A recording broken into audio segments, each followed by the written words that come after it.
Welcome back to Eagles Draft Central. Man, we're going to dive into day 2 of the NFL Draft. It has been exciting. If you're a Philadelphia Eagle fan, they moved up, moved down. Howie has done some things, man, and I think he got some great pickups too, and made some excellent moves to push into day 3, and he's got his eyes on the prize. So let's get into it. What's up? It's your boy Cintron coming back at you with another analysis video, and I kid you not, that's my real name. To 2024 NFL Draft pick by pick analysis for day 2. We're going to slide on down to pick 40 because the Eagles traded up from pick 50 and traded the 50th overall and the 53rd pick to the Washington Commanders, a division rival, to select Cooper DeJean. Now, I will be the first to admit I was dead fucking wrong. I argued with somebody on YouTube, a commenter, on someone's video, and said, "There's no way in hell they're not playing Madden. These kind of things only happen then, where you double stack up with corners."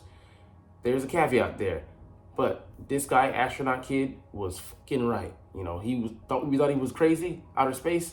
Turns out he was right on the moon landing, and we landed right here on Cooper DeJean. Funny thing is, we jumped right in front of the Packers at 41, who were gonna draft him, and Howie, just give him his flowers right now because he's so excellent at reading the room, knowing what other teams are gonna do. The art of mastery, of manipulation is not just being able to control yourself, control others and their actions and rumors and their train of thoughts and playing them into this and that. Just excellent, man. We didn't overdraft, we didn't move from where we needed to be, and you're like, why would they draft for second corner? They got two of the top 5 corners in the draft. It's because of need in that area, but they weren't pressed in the way they went about it. But he's an excellent guy. He's going to slide in for us most likely at safety / slot corner. And, he can move on the outside, but I know it's juxtaposed to what he said yesterday in his press conference about Queen Mitchell. He's going to let him just focus on, the outside. He's like, we just want our rookies, instead of, he has the outside versatility. He was asking in regards to that. He said he's going to let him just focus on one thing, and that's going to be outside. We're not paying him, We didn't draft him that high to be a slot guy. That being said, Cooper is, juxtaposed to that because he it's believed that he can star at, several different positions. And, I agree with this assessment here. He could be our version of Brian Branch. We saw what he did in week 1, picking off Patrick Mahomes and just being a versatile piece for them all year and giving them the confidence, to throw different looks at the offenses they face because he was just so adept at doing so many different things, wearing so many hats, so to speak. And I think Cooper can do that. He has return value. We have a guy who's an all-pro. We don't need that. But that being said, he could be the backup. So that, even that bolstering there. Special teams value. Definitely a gunner. And does he challenge this year for starting spot? Maybe coming for a Reed Blankenship's job. I don't know. White chocolate. Ghost is pretty good. But Cooper has the better measurables. I think he has I don't think he has size on him, but he's just coming in, he's a rookie, whatever. But this gives us a quartet of Cooper DeJean. I'd say he's the 4th guy right now at safety, and he's a slot guy. But also, don't forget, C.J. Gardner-Johnson can be a slot guy as well. He's the free safety or strong safety, whichever. It's kind of interchangeable in Vic Fangio's defense. And then we have Sidney Brown, who's going to be on the men, so he's going to be coming late to the party. But, he's a guy that has starting potential. We'll see what he'll be able to offer over the coming years. But you feel good about the depth that he's able to afford you with him being the 4th guy and Sidney Brown coming off the bench. But all those guys have versatility. They can play at different positions. Reed is probably the less flexible of them, but he can still play over the top. And given that he's going to have a partner in CJ who covers a wide swath of the field, he can play high, in certain looks, but he'll be playing that lower area of the field and be able to do what he does best, be a Robert and just, put on the Tampa Bay game, just, fall underneath those routes and be in good position to make a play on the ball and also support the run game, which he's pretty adept at. See the forced fumble in the NFC Championship game versus Deebo Samuel. But this is such a value pick for us. I'll go into it more in depth in the short and why this was so necessary. I mean, yeah, just we didn't want to be like that anymore. Trauma. Anyways, let's jump down to the other pick that we made. We got to go all the way down because the Eagles traded down twice. Traded down from 78th overall then traded down from, I think, 86 overall, and they ended up with the 94th overall pick. So passed on a lot of talent, but that kind of does tell you kind of insight into the thinking of Howie Roseman, that he wasn't too, there wasn't such a great disparity between the talent in his eyes, his viewpoint, and there was such great value to be had, which we'll dive into a little bit later. If we will stop updating, I can give you the pick here. We selected Jalix Hunt out of Houston Christian University, edge rusher. He's 6'4", 252, ran a 4.64. A guy who's been on our radar. He came into the national consciousness at the Senior Bowl, but we had been looking at him way before that, going out into the summer last year. So he's a guy that, he transferred from Cornell to Houston Christian, and that's probably never happened, as Ruben said. And he's been a guy that has grown. He came into college as a safety, was in a 200-pound range. Now he's 250, has added 50 plus pounds, and it doesn't really happen that much, a growth spurt that late. But he's 23 years old, so he still can have some time to grow into that body. But he's a project developmental guy. But I love the pick. And this just feeds into other draft narrative that I was talking about, trying to dismiss, that we were trying to replace Nolan Smith, or it would have been an indictment on Nolan Smith either way, but we weren't pressed to add a guy at edge rusher with all the guys we have. We have Zach Bond, who probably is the third, fourth, fifth guy. Brandon Graham was probably the fourth guy. Nolan Smith would be could be third, fourth, or fifth. Josh Sweat, who's going to be the number 2, and then Bryce Huff is going to be leading the charge. But all those guys are going to rotate in and get plenty of playing time. Some percentages will be higher than others, but if you shine, we're going to be out there for some good quality snaps, a good number of the time. But you add him into the mix, he'll probably be a stash roster guy this year, because we have I'm forgetting Julian Okwara and then Terrell Lewis, guys who maybe might not even make the roster. And there's another guy, and then I'm forgetting, who's a holdover from us previously. We're stacked at corner. We're stacked at safety. I mean, the 4 guys, and we got, some interchangeability there, because some guys could actually fill in if we have a slew of injuries. And we're stacked at edge rusher. So I love it. The competition is going to breed over the summer. We're going to see training camp be pretty highly competitive, and our good offense going against a rebuilt but potentially good defense. We'll have to see how things shake out, but I'm very excited. I'm very excited. The energy that we put into those rooms, linebacker, edge, cornerback, and secondary, and then the new coach Christian Parker. He's got a lot to work with, and not coordinator. He's a position coach, I think I said. And then Vic Fangio, he was a big fan of this guy, Jalix Hunt, and we've seen that he's been given some pieces to work with. We haven't just given him trash. That's 3 straight defensive picks. We haven't touched the offense yet, which I know we'll do on day 3 in round 4, starting with tomorrow. But we're gonna get to it, man. And I love that I heard that Quinyon Mitchell and he looked too excited going up, but he was more just kind of probably a little discontent with where the way he slid, but happy to be in Philly. You go to the better teams later, but you lose some money, of course. But then Cooper DeJean as well. He texted him after he got drafted, not knowing that he'd be his future teammate, which is very cool and very apropos of him. He's just such a big giving guy. And he also was disappointed that he slid into the second round. He was kind of low-key mad he didn't go in the first. But man, these are gonna make great players for us, and both their utility. The theme of the day, I would say. Jalix Hunt, I don't know, but he's gonna have to play the run and the pass. Is versatility. Those guys can do multiple things. They can play multiple positions within the defense.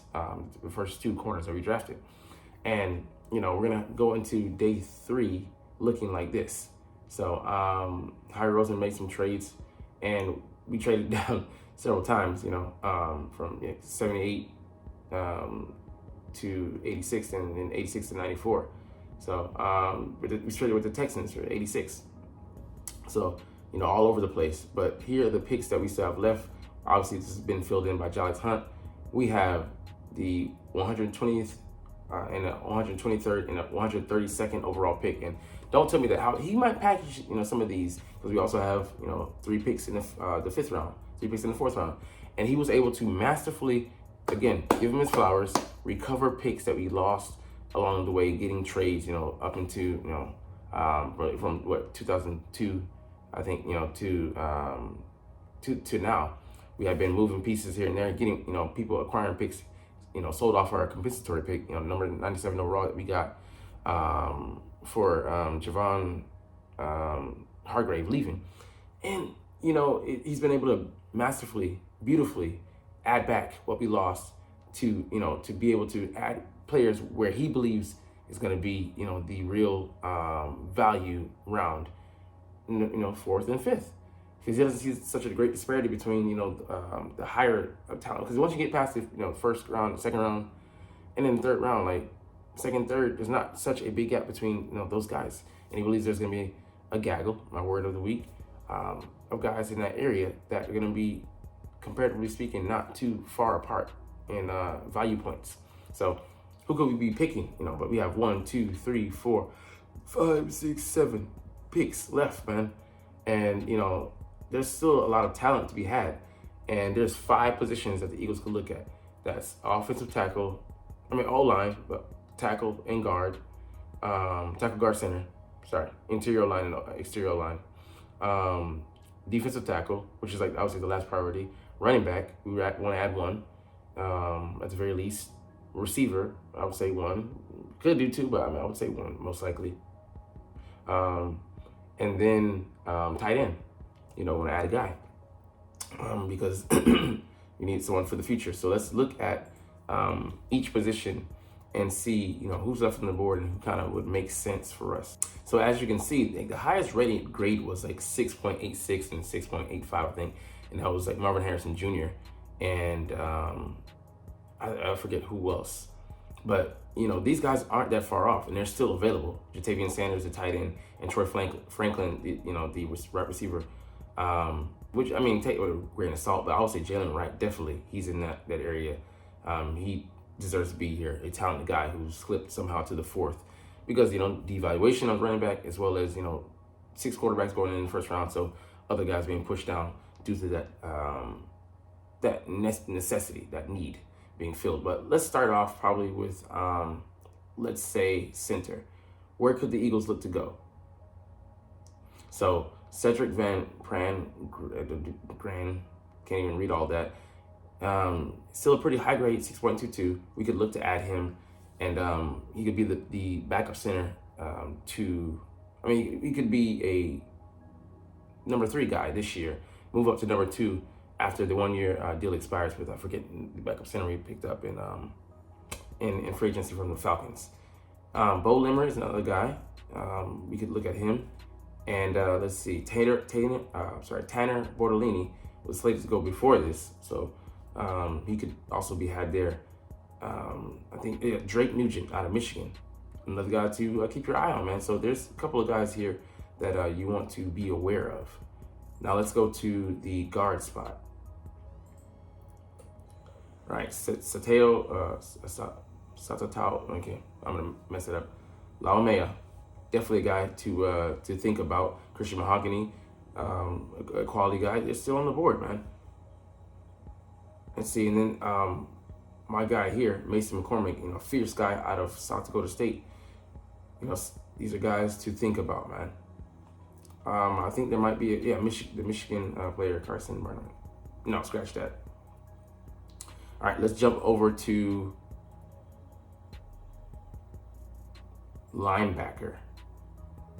So this is a big one. Jeremiah Trotter Jr. is still on the board, still a pretty good rating. I don't like his measurables, but I think he's a good player. And if a player can overcome, his shortcomings, he's in as big as his brother, who's 6'4", similar to his father. But he shoots the run game pretty well, and is able to get through run around blocks. But this is about where he probably should go, realistically speaking. Cedric Gray, I think, I thought he would go faster than this, but It would be a very good pickup for us. He has, good size, and he's made some plays, picks, and sacks. Jordan McGee, very good player. Has one of the best athletic scores. I think maybe the best athletic score at linebacker. And he's still available, 6 foot, 228. The only knock on him is size. Nathaniel Watson had 10 sacks last year. Pretty good linebacker. Tommy Etchenberg, solid, but jack of all trades, but master of none. Edifon Olofashul, he's good in coverage. Let's see, Kalen DeLoach, fast guy. Maybe he's decent, don't know. But, there's some idiot harping that he's going to go over, he's better than Peyton Wilson. Come on, man. Shut the fuck up. Gant, he's a depth guy. Steel Chambers, some good athletic traits. Tyrese Knight, also, had some good production last year. Jalen Ford would be one of the guys, sleeper agents, I like to say. He had, I think, like 6 picks, his career. Good size, 6'3", 246, 240 range. I mean, he's pretty good. So, like, some linebackers to think about. And here's, like, some guys that are athletic. Dubem Okonkwo, I think he ran a 4.4. J.D. Bertrand, a good depth guy. So, I mean, yeah, there's players, variety for everybody. Let's see. Where else? I mean, I just got to go there just for a second. Spencer Rattler's still available, a backup. Jordan Travis, a guy I would love, as a six round pick. Some of these guys, man, it's just not a lot of QBs after the first 6 are going to go, to be honest. All right, running back, Jalen Wright. I wouldn't be opposed to it at this point. He'd be a great value pick. No Walmart. Tyron Tracy, a good receiver, good balance, between boosting the receiving game and being a decent running back. Ray Davis, a hard-charging guy who is underrated in the pass game. Will Shipley, more of a receiver, but at this point, who knows? But one of my draft crushes slid to go low. Isaac Garendo, my friendo, man, ran that 4.33, same as Quinyon Mitchell, but he weighs 220. More linear in his movement, but he's a no-nonsense runner. He gets north and south really quickly, and former receiver, so he has good receiving chops, not just running basic routes. He can run a little bit, a little running tree out of the backfield. So I'd love to add him even in the 4th. Braylon Allen, a guy I would love, but I don't think he fits what we do. Audrey Estime, like a last-ditch effort. Dylan Law, maybe a guy we have our eye on. Rasheen Ali, I think he could be definitely better than where he's rated just because of injuries this past season. Keelan Robinson, worth a look at, I think. So, I mean, there's some guys here that, Kimani Vidal, a compact ball of Spitfire. Jaden Sheridan, a guy I like as well. I mean, there's some value to be had definitely at running back, and you're going to get most likely a good contributor because, like I said, devaluation. And we previously covered this guy. He's, one-dimensional. But Cade Stouffer could definitely be a two-way guy. And look at that. Pretty high rating for a guy being drafted this late. Theo Johnson would be my pick, though. The dual tight end. Pretty good receiver, but, he's damn good blocker as well. He's still available at this point. Eric All wouldn't be that bad. AJ Barner, not as much upside as the other guy, but, a pretty good floor. And Jared Wiley, underrated guy out of TCU, but Jaheim Bell, a one-way guy, he's still available. So, I mean, there's still some talent to be had at tight end. And let's look at wide receiver. I think it's going to be the last one we look at. So, as we mentioned, Troy Franklin, he's a deep threat only, so not my guy, but a guy I would love, Malik Washington out of Virginia. He ran a 4.4, squatty guy, 5'9", but he's solidly built at, $190. Javon Baker, cool, one-trick pony, but not as fast as advertised. Anthony Gold, though, he ran at 4.3, so maybe a slot guy you want. Devontae Walker, at this point, he's 6 foot, 200, ran a 4.36. Hey, man, guy to keep your eye on. Jacob Cowing also ran really well. A really good slot guy. You want more size, possession receiver, go with Jerry Rice's kid and Brendan Rice. Aeneas Smith, a field stretcher. Let's see, Johnny Wilson, the size matchup, still available here. He might get drafted maybe in the 5th. Jamari Thrash, solid guy, speed. Taj Washington, nothing spectacular, but he's a good, consistent guy. He'll move the chains. So I mean, some guys to be had there as well. But our last position that I forgot, but I had to splice into this video, offensive tackle. There's Javon Foster out of Missouri, who has some good traits, as does Nathan Thomas out of Louisiana Lafayette, Walter Rouse out of Oklahoma, Travis Glover, a sizable guy out of Georgia State, Frank Crum. You know, some things to look at. But I'd want to bet at least one of these guys are the guy that we're after. I'd probably say Travis Glover, that Stoutland University is trying to induct and get up to speed. We're going to get up out of here, man. I'm excited for the 4th round to begin tomorrow, day 3, early in the morning, 1 o'clock. It'll be like 2 a.m. here for me in Japan, but 1 p.m. So we'll get into it. We'll see what happens. But hey, I'm excited for what has happened and what is to come. But anyways, we're going to chunk the deuces officially because we're going to get up out of here. Because you're not even watching, but it's all good because I love making these videos and I love talking about the freaking Philadelphia Eagles. But anyways, like I said, we're going to officially chunk these. And as always, it's fly, Eagles, fly, and let's motherfucking go.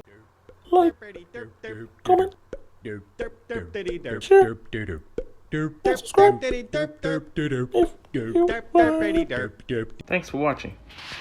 Check me out at Cintron, Cintron Anime, Cintron Life, or Cintron Laughs, or other social media.